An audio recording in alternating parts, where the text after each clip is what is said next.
Oke, oke, semoga lancar ya. Oke, ya. Lanjut aja ya, Mas Heri ya. Boleh, boleh dilanjut, boleh. Kita mulai ya. Oke, nah ini mungkin aku mau langsung aja masuk ke poin utamanya nih, Mas Heri.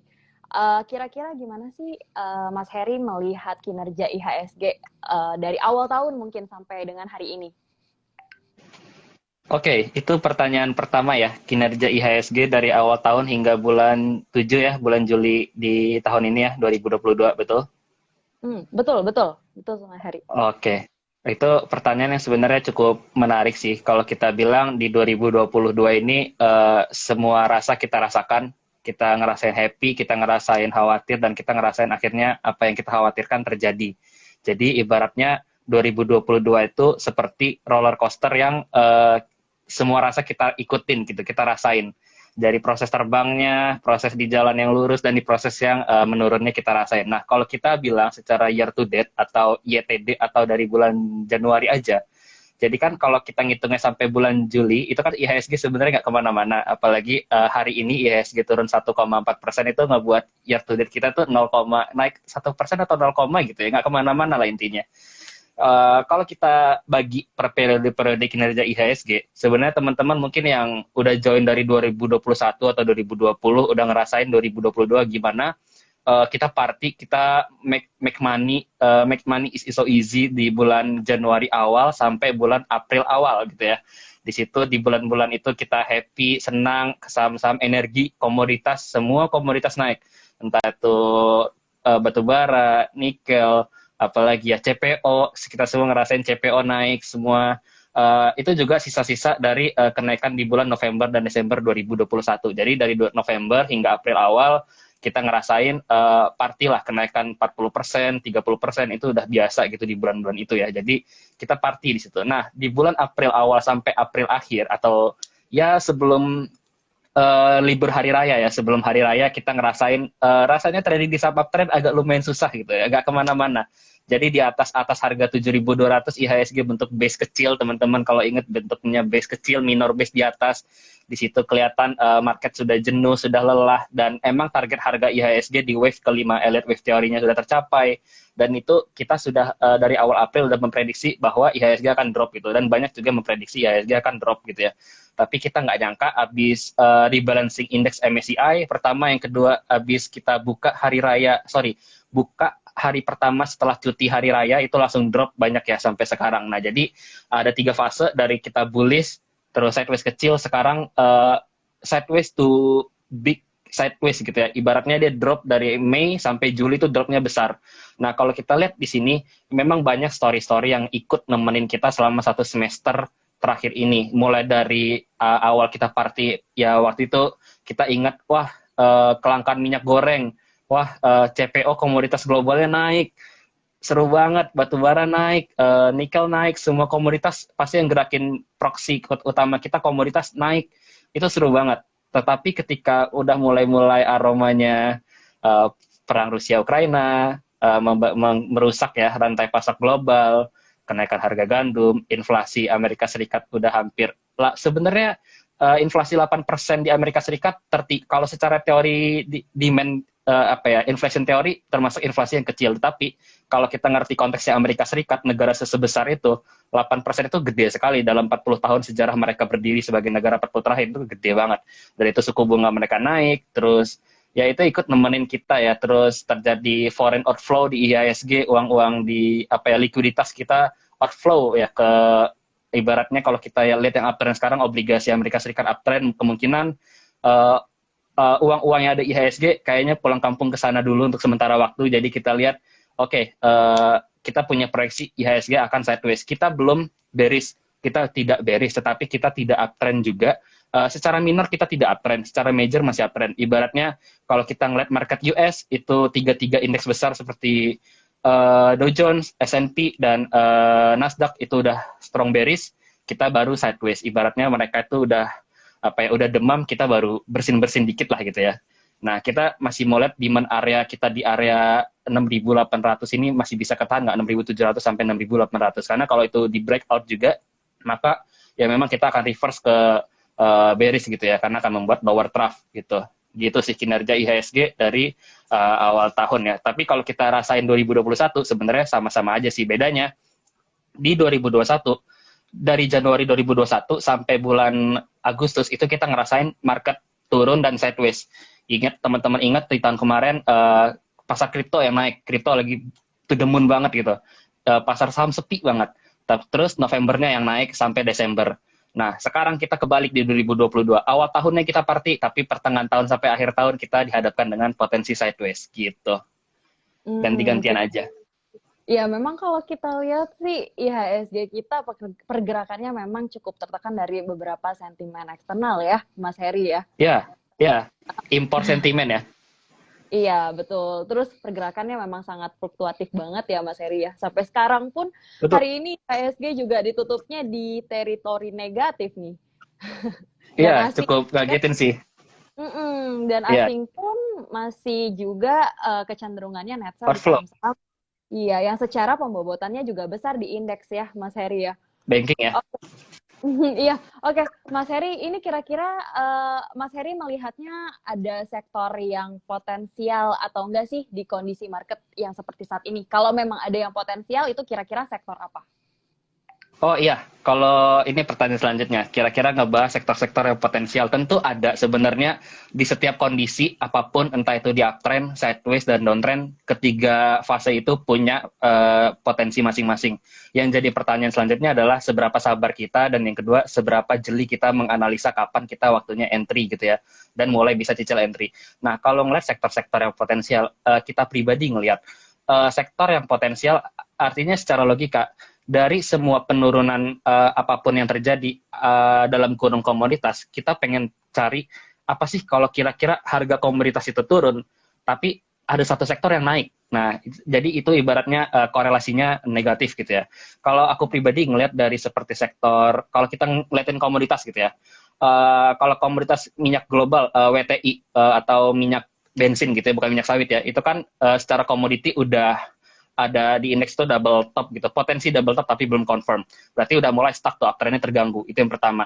Kalau kita ngomongin kenaikan harga minyak terus-terusan, artinya kalau harga minyak ini terus-terusan naik, banyak negara-negara secara makroekonomi akan terganggu. Seperti negara-negara tuh banyak banget terganggu karena harga BBM naik. Jadi harga minyak ini nggak boleh dibawa naik gosong terus ke atas. Artinya aku nggak ngeliat proxy di minyak sebagai potensi investasi. Karena sebaiknya aku berharap untuk kebaikan bersama secara global minyak itu dibawa turun. Kalau ngomongin minyak sawit itu udah strongly supportnya dijebol di CPO, bahkan udah bisa dibilang downtrend karena udah bentuk primary bearish. Nah kalau ngelihat nikel terus apalagi ya timah itu masih sideways. Nah ada satu sektor yang sebenarnya teman-teman bisa perhatikan kalau itu satu sektor itu turun, saham itu naik, yaitu sektor aku ngeliat adalah kodenya kalau di trading view itu namanya ZC atau indeks jagung global. Nah, kalau teman-teman ingat Cepin, ayam-ayaman sektor gitu ya, ayam-ayaman Java, Main, Cepin gitu ya, dan kawan-kawannya Wood semua satu sektor itu dalam rentan 1 tahun ke belakang Januari itu kan strongly bearish karena kalau teman-teman bandingkan dengan indeks jagung global itu dia uptrendnya kenceng banget indeks jagung global. Kenapa kok bisa korelasinya negatif? Karena kalau kenaikan harga jagung global itu tinggi, artinya akan terjadi beban peningkatan beban biaya kepada emiten-emitennya. Karena kan ayam itu makan jagung ya. Jadi beban biaya mereka akan semakin tinggi dan profitnya semakin tergerus. Nah, ketika aku ngeliat ini indeks jagung global udah mulai reverse ke downtrend, ada start to reversal sih, baru mau indikasi reversal, tapi kayaknya udah kuat banget, udah jebol itu supportnya, tinggal belum bikin lower peak aja. Itu udah kita pertanda, oke, kalau itu turun berarti sektor-sektor ayam-ayaman bisa manggung, dan ini juga mungkin ada sektor rotasi di situ, ada indikasi ya, karena ya kalau sektornya turun atau komoditasnya turun, komoditas membani, maka emiten itu bisa naik. Itu yang pertama. Kalau ngomongin batu bara, apakah masih bisa naik lagi? Menurutku bisa, karena dia memang uptrendnya terganggu betul sektor batu bara. Tetapi aku nggak ngelihat batu bara itu akan langsung downtrend sekencang seperti CPO, enggak. Karena kalau ngelihat si batu bara, aku pribadi ngelihat kenaikannya masih kencang, masih bisa nembus resistannya. Atau ibaratnya kalau di elite wave theory, masih ada nafas untuk lanjut ke wave kelima. Jadi kalau batu bara masih ada potensinya, tapi ya mungkin sisa-sisa di ujung-ujung dikit gitu ya di wave kelima gitu. Nah, sama kalau misalnya nanti quote unquote batu bara ini turun, maka sebenarnya ada satu sektor lagi yang diuntungkan. Kalau ini batu bara ini turun, ngikutin seperti CPO dan kawan-kawannya yang turun, maka sektor-sektor seperti semen itu akan bisa manggung. Kenapa? Karena batu bara itu adalah bahan atau beban biaya yang besar untuk bahan bakar pembuatan semen. Jadi kalau batu bara itu harganya drop, maka sektor-sektor semen itu beban biaya mereka tuh bisa lebih kecil, sehingga margin profit mereka bisa lebih besar, dan itu sentimen yang cukup baik karena korelasinya negatif gitu ya terhadap sektor batubara. Jadi kita bisa pindah nge-switch gitu dari batubara, kalau misalnya mereka ini udah siap-siap turun, kita bisa move ke semen gitu ya. Ya gitu juga dengan jagung global gitu-gitu. Dan kalau kita ngeliat salah satu saham di ayam-ayaman gitu ya, itu secara technical view memang major weekly-nya symmetrical triangle, tapi udah mulai ada indikasi untuk nge-break dia punya channel down channel line. Itu kita bisa liatin nanti di proxy ayam-ayaman, bisa diliatin. Terus di sektor semen juga yang udah lama downtrend itu bisa diliatin juga, karena udah mulai ada indikasi bottoming atau penurunannya mulai lemah gitu. Itu sih, tapi perlu diperhatikan lagi. Iya, wah luar biasa banget nih teman-teman. Tadi penjelasan dari Mas Heri lengkap banget. Dari awal mula sektor yang potensial itu ada sektor, mungkin boleh dilihat saham-saham atau emiten-emiten poultry. Ini karena harga jagungnya turun, gitu ya, dimana jagung itu kan pakan ternak gitu ya. Itu kan adalah makanan ayam ya. Jadi dari sisi cost production, udah tentu itu akan betul. Cost gitu. production. Nah, ditambah lagi kalau kita lihat memang emiten-emiten poultry kemarin juga terkena katalis yang positif dari adanya regulasi pemerintah yang akhirnya ekspor besar ke Singapura gitu ya teman-teman. Karena di Singapura sendiri itu lagi tinggi sekali demand mereka akan ayam, dan Malaysia sebagai importirnya Singapura itu membatasi mereka punya ekspor ke Singapura. Akhirnya terbuka peluang lebar untuk Indonesia untuk ekspor ke Singapura gitu. Memang harus diperhatikan gitu ya, Mas Heri ya, beberapa berita-berita gitu. Kita harus sensitif nih. Sentimen technical diperhatiin. Iya betul. Terus tadi Mas Heri juga bilang sektor batubara kalau misalnya lagi koreksi ya boleh dilirik atau pindah sektor ya, sektor rotation ke emiten-emiten semen, karena kan batubara itu kan adalah bahan bakunya pembuatan semen gitu teman-teman. Betul. Oke, luar biasa nih Mas Heri, itu langsung ada yang komen keren pembahasannya, wah. Wah, thank you. Oke, nah kemudian kalau sebaliknya nih Mas Heri, kira-kira gimana, apakah ada sektor yang sebaiknya kita hindari terlebih dulu di kondisi market yang volatilitasnya sangat tinggi seperti saat ini Mas Heri? Oh, iya. Karena memang kondisi market sideways itu adalah kondisi yang penuh uncertainty atau ketidakpastian. Jujur, kalau market itu uptrend, itu enak. Make money itu ibarat lempar uang jadi uang lebih besar lagi. Kalau market downtrend, para profesional biasanya masih bisa trading dengan counter trend. Kita masih bisa bottom fishing. Tapi kalau market itu udah sideways, biasanya para profesional pun lebih milih untuk wait and see dan lebih hati-hati gitu ya. Nah, kalau ngelihat sektor apa yang bisa dihindari, lebih baik adalah sektor yang pertama secara logika, sektor yang berat dan relate dan terhubung dengan IHSG itu cukup kuat gitu. Itu yang pertama, sektor yang berat ke IHSG. Yang kedua adalah sektor yang terus-terusan ada outflow. Jadi kalau teman-teman biasa kan akhir bulan ini atau bulan kemarin kode foreign dan domestik ditutup ya. Mungkin kalau udah dibuka di end of day, teman-teman bisa perhatiin sebulan ke belakang sektor apa tuh yang terus-terusan ada outflow, itu bisa dihindarin juga. Terus sektor juga yang cukup bisa dihindari adalah sektor-sektor yang lesu atau sepi gitu ya, no sentimen, no regulasi, nggak ada bantuan regulasi, nggak ada stimulus atau nggak ada berita-berita seru gitu ya, nggak ada berita-berita positif yang untuk nge-trigger emosi pelaku pasar untuk ikutan join. Terlebih adalah emosi pelaku pasar yang big money gitu ya. Nah itu si 3 sektor itu yang rasanya bisa kita wait and see. Sebenarnya adalah sektor-sektor yang kalau teman-teman di bursa kita kan ada indeks baru yaitu IDX IC atau IDX Industrial Classification. Ada kalau nggak salah 10 sektor. 10 sektor teman-teman itu bisa dianalisa indeks per indeksnya. Jadi grafik indeksnya. Jadi IDX Basic, IDX Industrial, IDX Health 11 10 itu bisa dianalisa per indeksnya aja.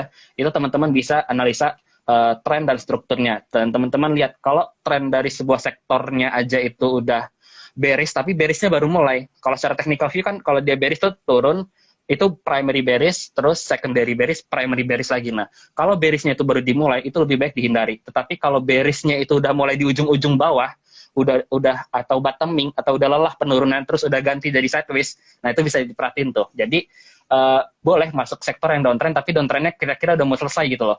Dan outflow-nya udah mulai mereda gitu. Tapi kalau downtrendnya itu baru dimulai, baru jebol support, baru reverse dari uptrend to downtrend, outflow-nya masih kenceng, ya itu lebih baik dihindari gitu ya.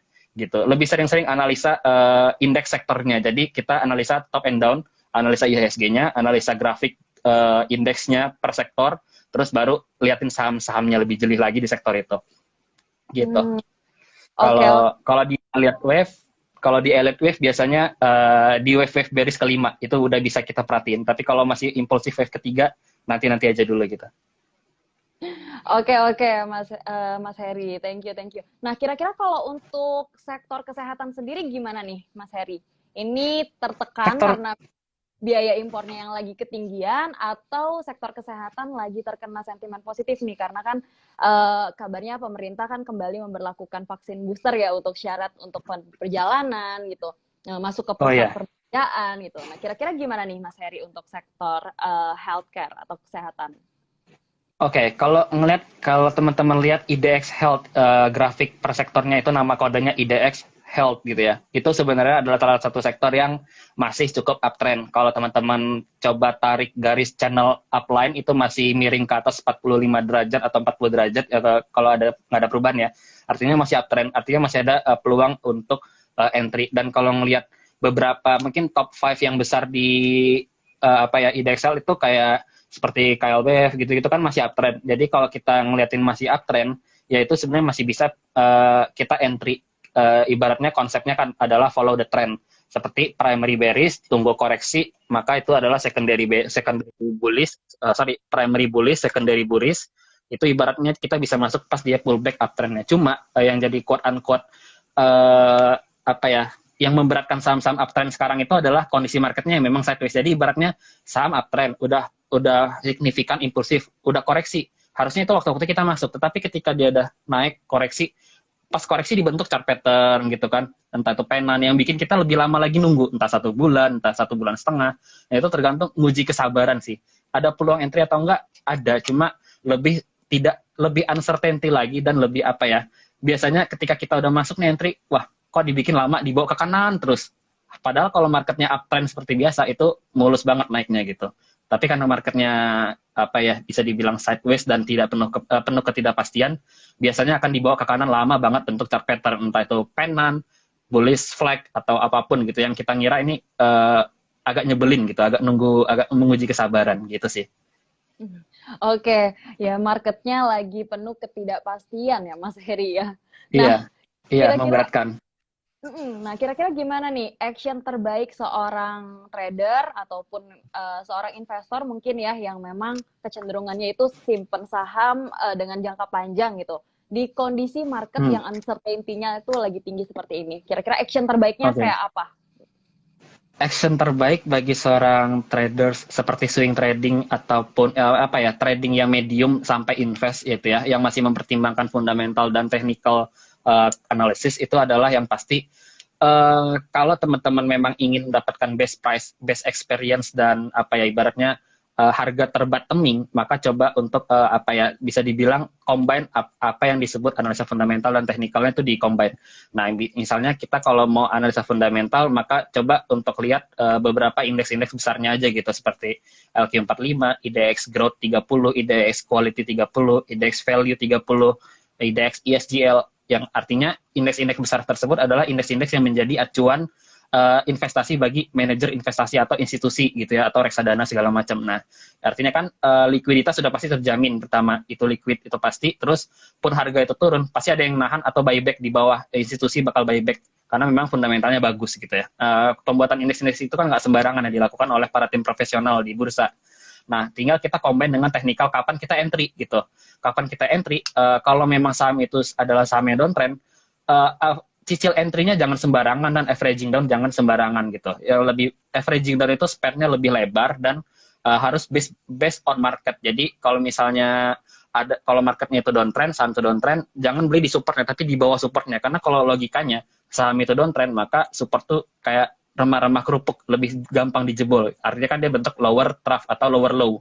Maka kita analisa lower low dan harus bisa mengidentifikasi demand area di mana. Demand area artinya di histori masa lalu, area harga itu terjadi banyak transaksi oleh para big money gitu. Nah, di situ bisa kita pakai mungkin salah satu tools adalah VPVR atau Volume Profile Fig Range. Itu bisa dilihat dan digabung dengan Fibonacci eksternal untuk nyari support di bawahnya support. Itu bisa. Jadi averaging down, aku biasa buat zona. Jadi kayak ada kotak biru. Oke, masuk di kotak biru aja. Nanti kotak biru itu dijebol. Ada kotak biru kedua lagi. Jadi itu money managementnya harus ketat. Masuk pertama 20, masuk ketiga 30, baru masuk sisanya lagi yang berikutnya. Jadi jangan sampai all in yang pertama, terus money management diperketat, dan jangan pernah lupa untuk stop loss, itu yang pertama. Jadi stop lossnya harus dibantu dengan order otomatis kalau bisa. Jadi SL otomatis gitu ya, itu pasti ngebantu banget, jadi dewa penyelamat lah. Supaya teman-teman kalau ibaratnya kejeblos ke bawah, nggak gimana, nggak ada perasaan, wah nyangkut nih, tunggu aja deh nanti cepetan naik, padahal enggak gitu. Jadi pakai SL otomatis juga penting. Gitu sih. Lebih ketat aja, lebih siapin cash di bawah gitu. Karena market downtrend kan juga sebuah opportunity kalau kita punya uang gitu kan. Jadi disiapkan uangnya gitu. Oke, oke. Wah, lengkap banget ya teman-teman ya, detail banget. Pertama, jangan masuk all in gitu ya. Ini karena kalau kita lihat ada beberapa level-level yang cukup krusial ya teman-teman ya. Kalau itu kejebol atau kalau itu ke breakdown, itu berpotensi turun lebih dalam lagi. Jadi teman-teman, memang kalau udah melihat sahamnya kayaknya kecenderungannya turun terus dan memang sudah sesuai dengan trading plan juga dari toleransi batas risikonya, memang jangan pernah ragu untuk di cut loss sebenarnya ya Mas Heri ya. Betul. Pakai CL otomatis aja. Iya, betul. Setuju, setuju. Oke, Mas Heri, ini kemudian nih kalau misalnya kita sesuai dengan topik malam hari ini nih, kira-kira Mas Heri sendiri tuh punya nggak sih langkah-langkah untuk screening pemilihan saham-saham yang berkualitas, yang mungkin cara-caranya tuh unik atau beda gitu dari yang lain yang bisa di-share ke teman-teman? Kira-kira ada nggak nih, Mas Heri? Oh gitu. Kalau aku pribadi, kalau dari kita pribadi ada ya sebenarnya. Tapi lebih pertama sebelum screening adalah filtering. Nah, di kondisi market yang sebenarnya trading plan seseorang atau trading plan para pelaku pasar harus mengikuti gerakan tren market. Kalau marketnya uptrend, trading plan kita beda, strategi konsepnya beda. Kalau marketnya downtrend, konsep entry-nya juga beda, market sideways juga beda. Nah, kalau kondisi market seperti sekarang itu yang lebih cenderung, walaupun market kita sideways tapi banyak saham udah downtrend loh. Nah, itu juga konsep entry-nya juga udah beda. Nah, kalau aku pribadi ketika market itu downtrend, aku pribadi kita pribadi juga ya lebih menitik beratkan pada saham-saham yang secara bobot emiten itu berquality. Nah, cara simpel menentukan bobot berquality itu teman-teman filter aja. Kan kalau di bursa efek di BI ada dibagi papan per papan. Dan ini dari BI-nya aja nih. Dari papan per papan itu ada papan utama, papan pengembangan, dan papan akselerasi.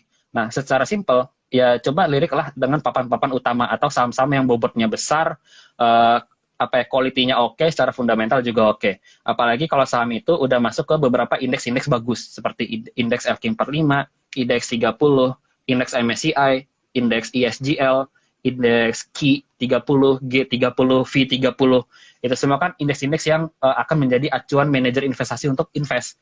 Nah, kita harus ngerti kapan institusi-institusi ini masuk. Nah, ini yang kita harus pelajari.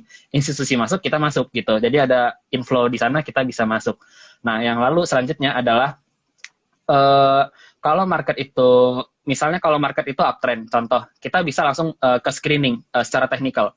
Secara logika, ya kita tinggal pakai aja beberapa indikator trend following sebagai screening. At least MA20 di atas MA50, itu pasti kan udah pasti uptrend. Terus harga last di atas MA20, itu pasti dapat saham yang benar-benar higher high, higher low, higher high, higher low. Tapi karena market sekarang tidak seperti itu keadaannya, konsepnya harus beda. Kita langsung bisa pakai namanya counter trend atau bottom fishing. Jadi kalau kita pribadi, kita stick. Kalau untuk bottom fishing, kita harus cari saham yang emang kualitinya bagus tapi lagi downtrend. Nah, kita bisa tangkap bottom-bottomnya. Nah, bottom-bottomnya itu kita harus analisa. Mungkin teman-teman bisa buat watchlist. Oke, Kompas 100. Indeksnya ada 100 saham. Analisa lagi satu-satu manual, mau nggak mau. Satu-satu, terus lihat downtrend.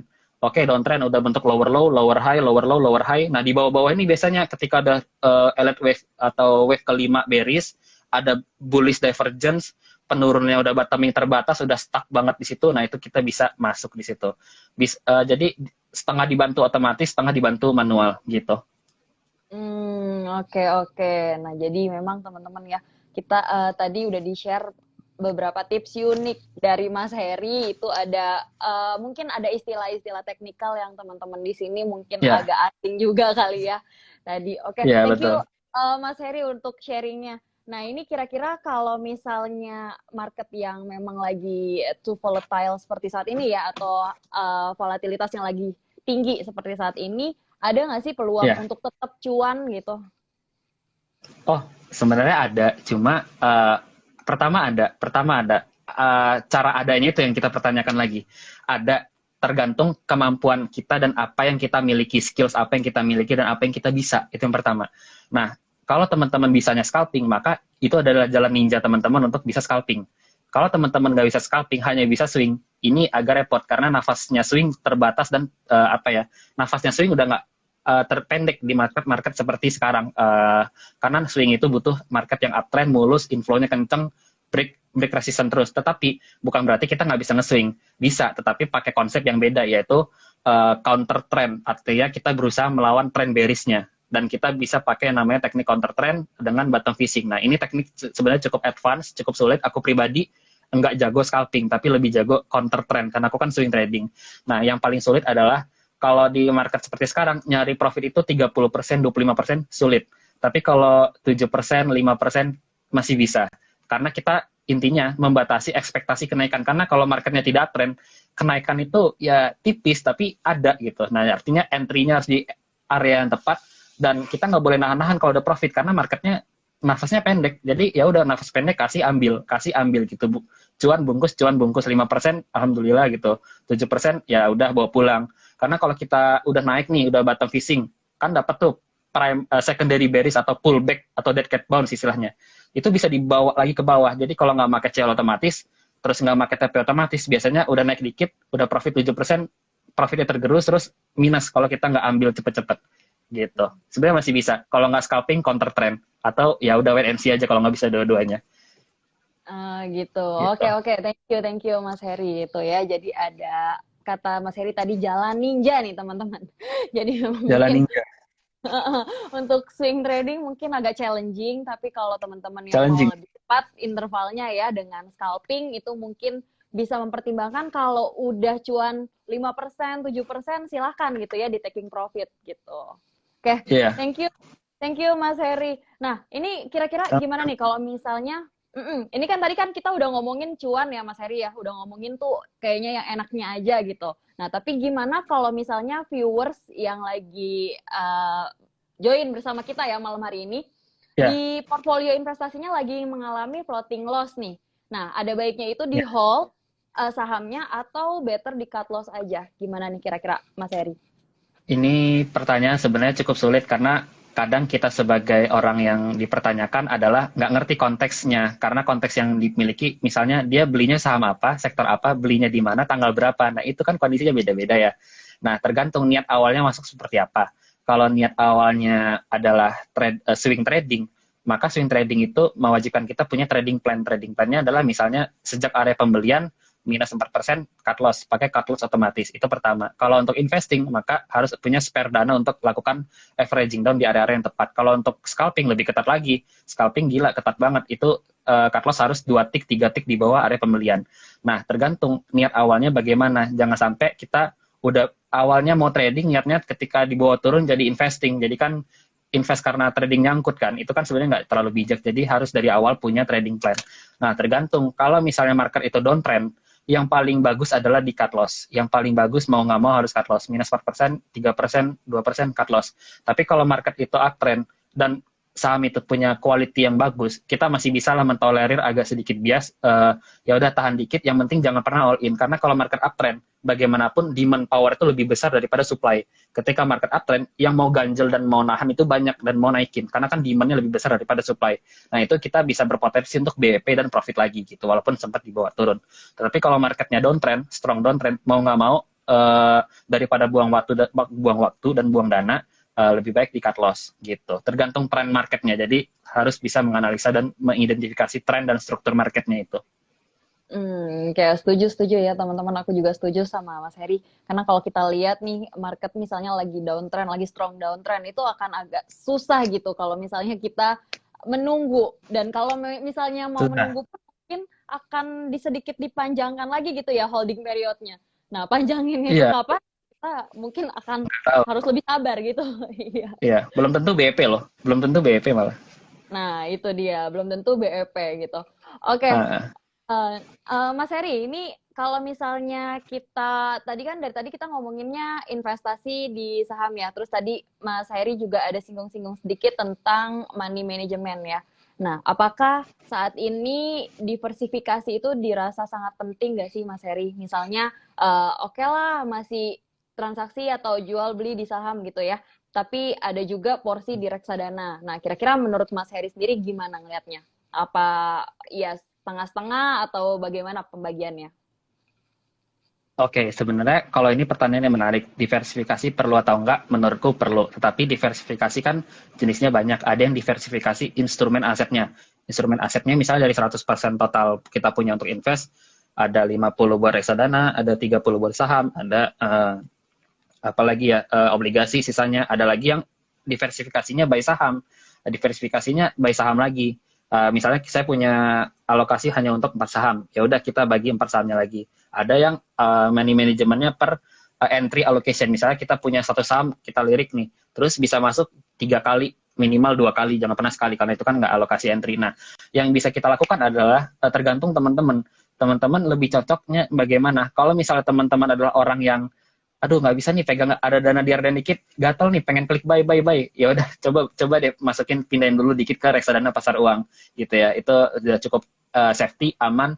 Tetapi kalau misalnya teman-teman udah mulai terbiasa ada dana banyak di RDN tanpa megang saham, itu teman-teman bisa untuk yang namanya ya udah di saham di RDN-nya ada dananya tapi money manajemennya di sahamnya. Jadi misalnya saya hanya kalau di kondisi kayak gini saya akan perkecil resiko, saya hanya akan punya saham maksimal 4 aja. Angka yang genap, enak ngebaginya. Misalnya punya dana 10 juta gitu ya, dibagi 4 kan 2,5, 2,5, 2,5 bagi 4. Nah, itu maksimal. Dan kita kalau di kondisi sekarang, at least punya 2 aja udah capek gitu di kondisi sekarang. Teman-teman mungkin pasti ngerasain kalau bisa analisa, 2 aja udah megang capek.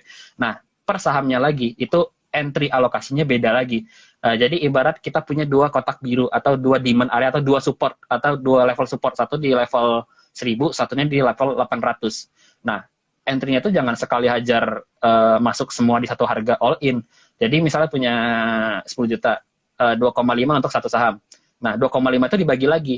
2,5 masuklah di support pertama, itu emang support yang cukup kuat, itu di misalnya di 30% dulu, at least masuk 600.000 dulu.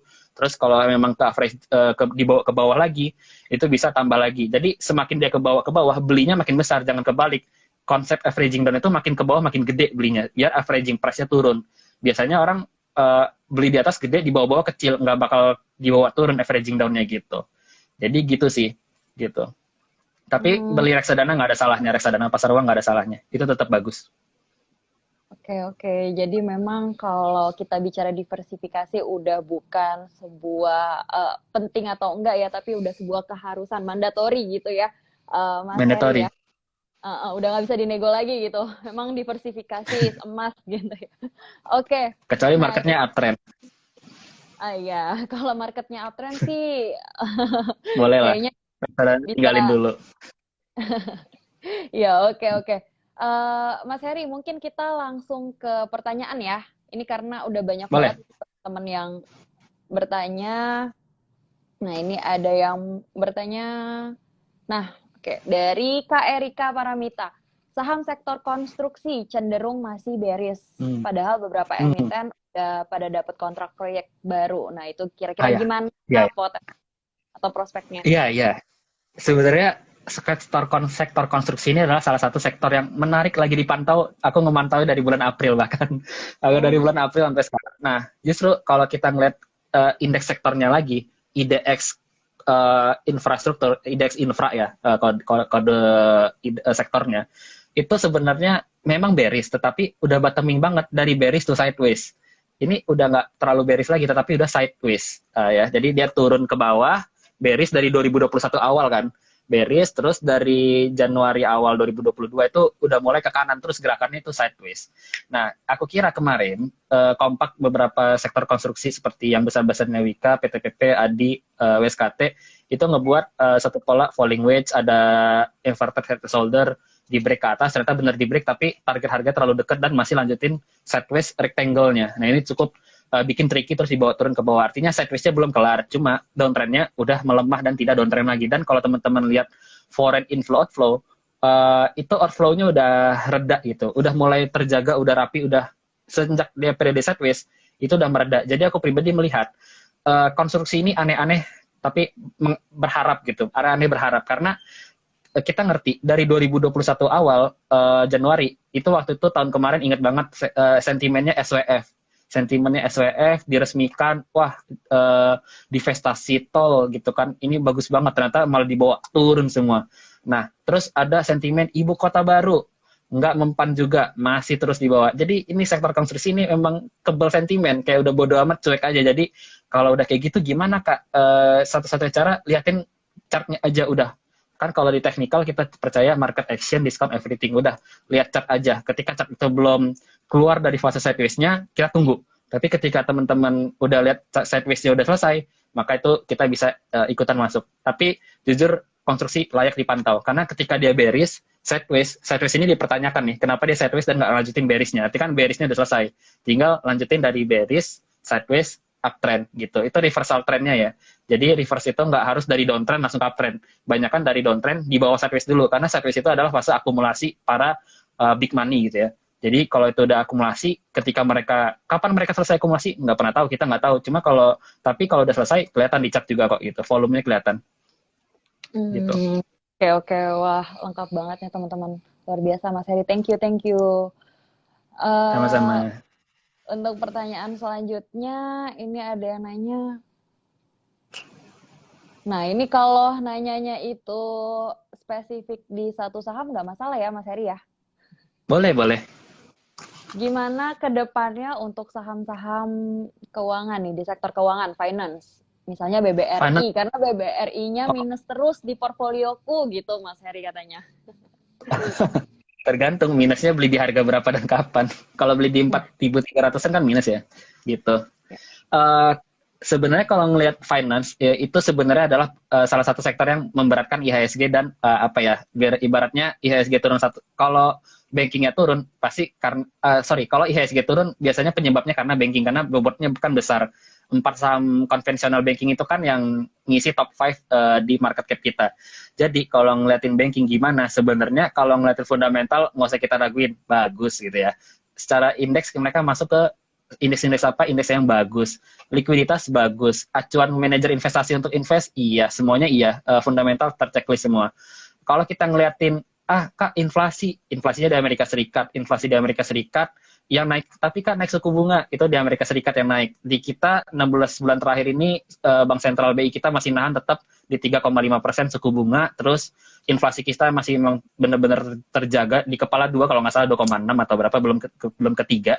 Artinya inflasi kita masih belum terlalu besar, bahkan masih normal, nggak seperti negara Asia Tenggara lain seperti Sri Lanka, Laos, Myanmar gitu ya. Kita masih oke.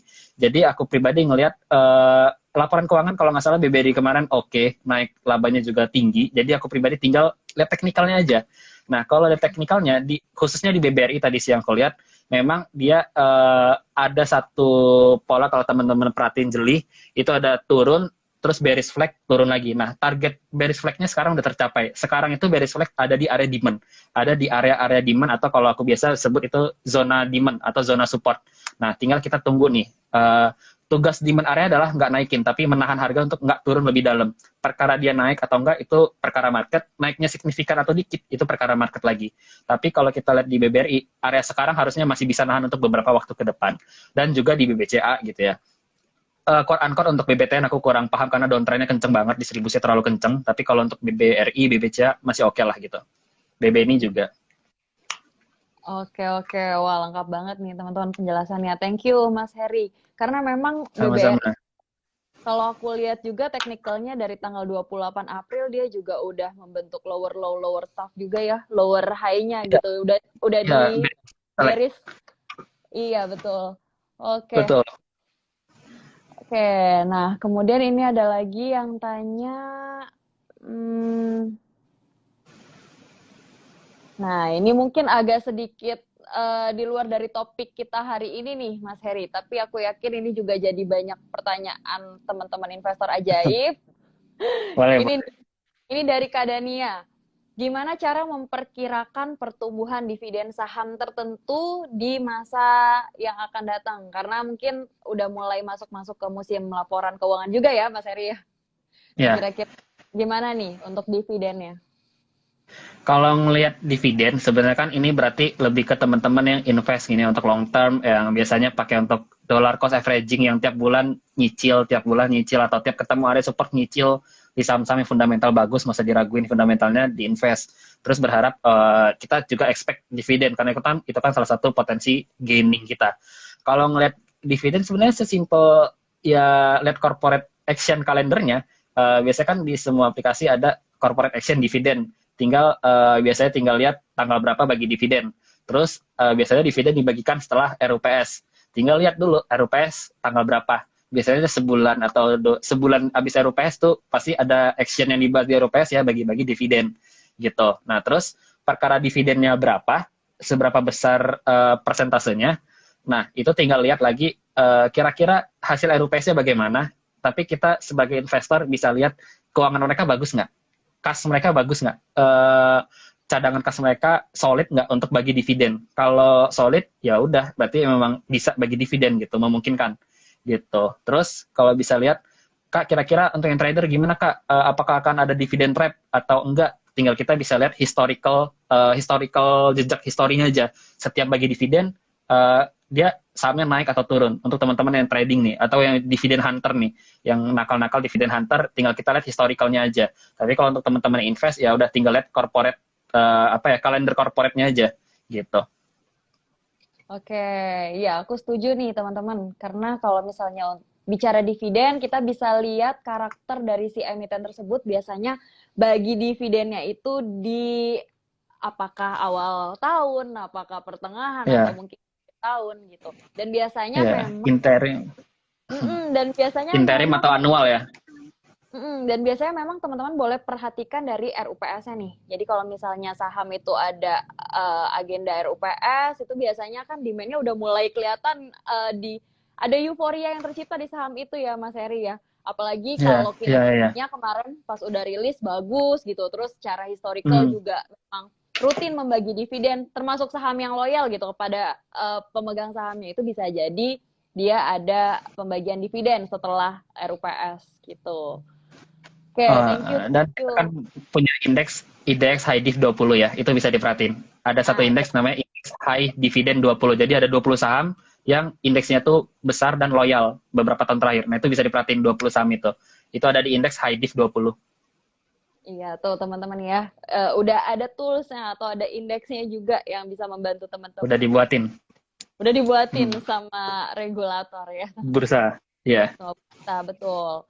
Oke, nah ini kira-kira gimana nih untuk saham bank digital? Kira-kira ke depannya gimana prospeknya? Gimana nih Mas Heri?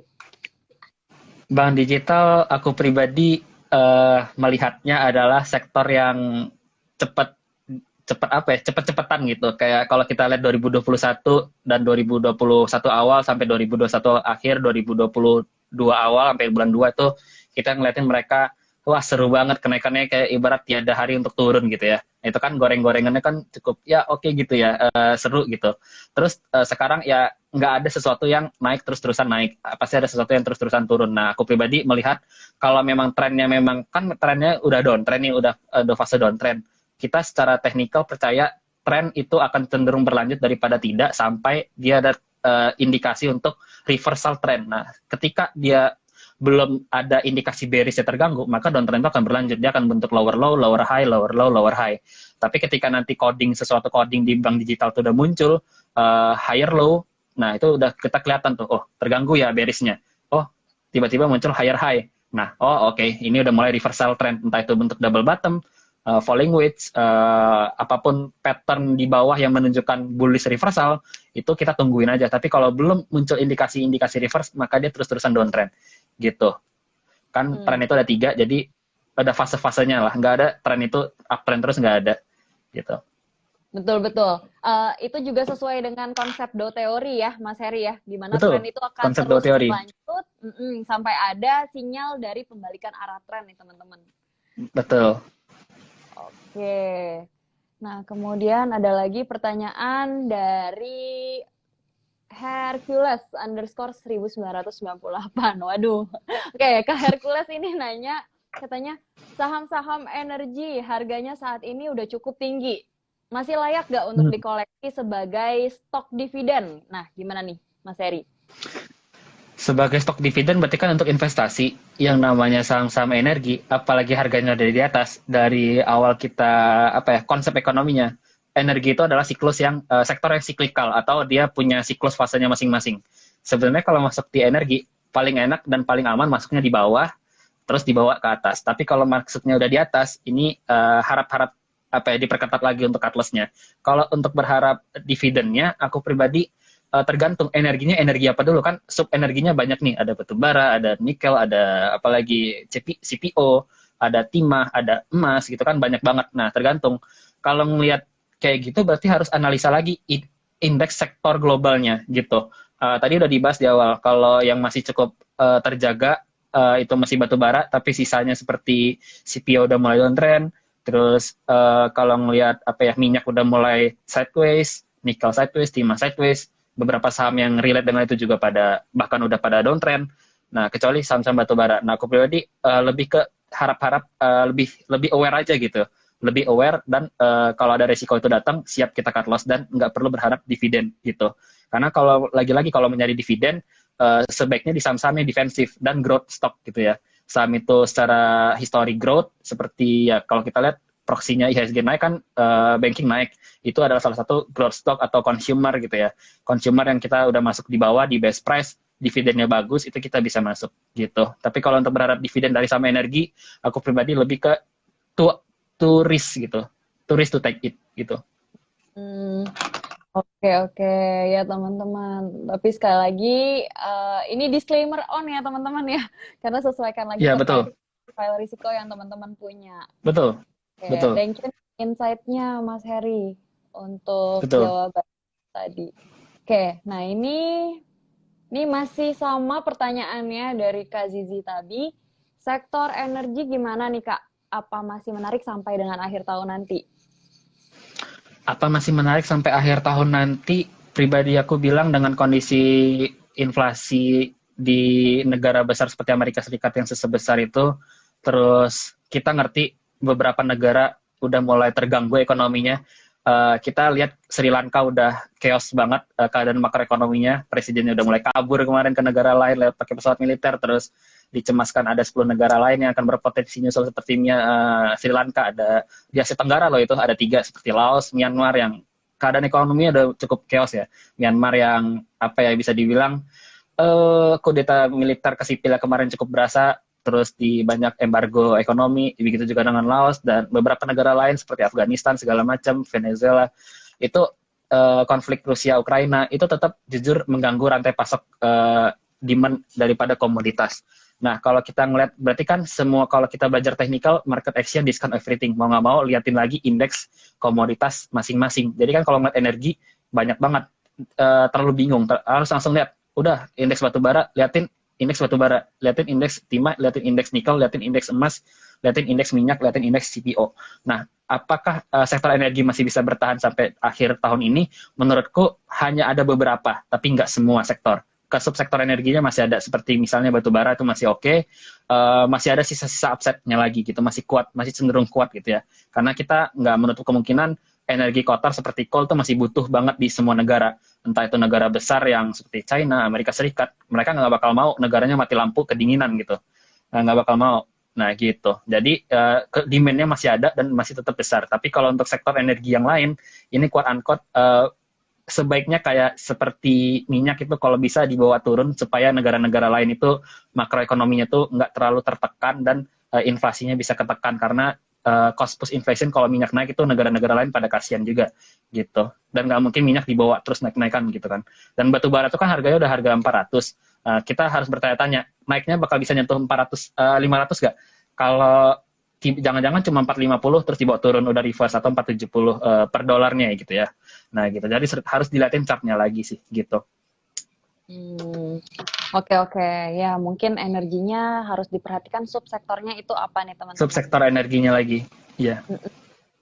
Karena karakternya mungkin agak sedikit beda-beda ya, walaupun Beda-beda. ada kaitan nih, teman-teman. Jadi kalau misalnya kemarin itu kan Rusia menghentikan suplai gas ke beberapa negara di Uni Eropa ya, dari awal Betul. minggu ini gitu. Nah, itu impact-nya, dampaknya kemana-mana. Berdampak ke coal, berdampak ke ke minyak gitu ya, teman-teman. Jadi pemberhentian gas alam ini, teman-teman, itu menyebabkan si Uni Eropa ini justru kembali membangkitkan lagi PLTU tenaga batubara karena kekhawatiran dari suplai gasnya tersebut nih, teman-teman. Walaupun memang masih keterkaitan ya, Mas Heri, tapi lagi-lagi harus diperhatikan karakternya nih.